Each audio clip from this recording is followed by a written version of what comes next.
Microsoft Excel is a spreadsheet program that is a powerful data visualization and analysis tool.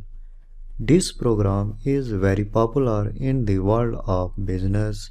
Businesses use it to record expenditures and income, plan budgets, and draw their data in the charts. This software has a variety of tools. You will learn how these tools are used, especially when you want to get all your data in one page.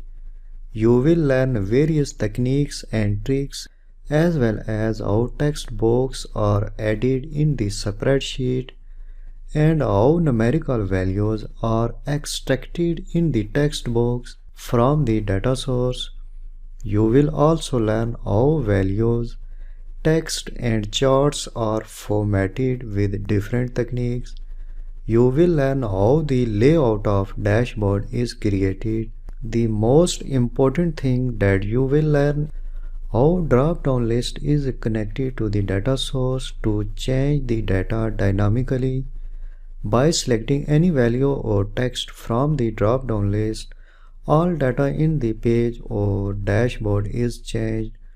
You will also learn how donut charts, column and line charts are added in the Excel spreadsheet. So I will create sales dashboard.